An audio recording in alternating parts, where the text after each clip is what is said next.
శంషాబాద్ ఎయిర్పోర్టులో మళ్లీ బంగారాన్ని పట్టుకున్నారు కస్టమ్స్ అధికారులు.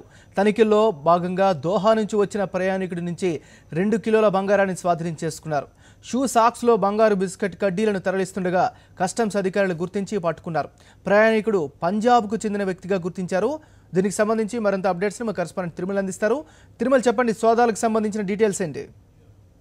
ఈరోజు ఉదయం తెల్లవారుజామున 6 గంటల ప్రాంతంలో దోహా నుంచి వస్తున్నటువంటి విమానం శంషాబాద్ ఎయిర్పోర్ట్ అధికారులు విమానం నుంచి బయటకు వస్తున్నటువంటి ప్రయాణికులను తనిఖీ చేస్తుండగా నగరానికి చెందినటువంటి ఒక ప్రయాణికుని వద్ద నుంచి దాదాపు 2 కిలోల బంగారాన్ని కూడా వాళ్ళు స్వాధీనం చేసుకోవడం అయితే ఈ వ్యక్తి ఎక్కడి నుంచి తీసుకొస్తున్న దానిపైన కూడా అధికారులు కేసు నమోదు చేసుకుని విచారణ జరుపుతున్నారు. అయితే ప్రతిరోజు ఏదో ఒక ప్రాంతం నుంచి నగరానికి వస్తున్నట్టు వారు దగ్గర నుంచి బంగారం భారీగా పట్టుబడుతున్నాం. కస్టమ్స్ అధికారులు కేసు నమోదు చేసుకుని దర్యాప్తు చేస్తున్న వారికి చెబుతున్నాం. అయితే దీనిపైన అధికారులు దాన్ని కట్టడి చేయడంలో పూర్తిగా విఫలమైనట్లు కూడా ఆరోపణలు వస్తున్నాయి. నాగరాజు, అయితే తిరుమల, ఇంకో విషయం చెప్పండి. ఈ మధ్య చూస్తూ వరుసగా కిలోల స్థాయిలో దొరుకుతున్నాయి. దీనిపైన అధికారులు ఎలాంటి చర్యలు తీసుకునే అవకాశం ఉంది మరి?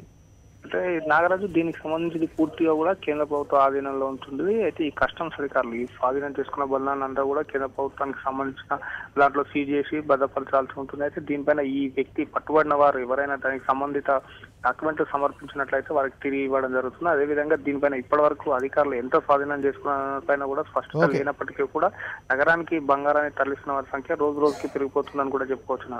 థ్యాంక్ యూ తిరుమల, అప్డేట్స్ అందించినందుకు.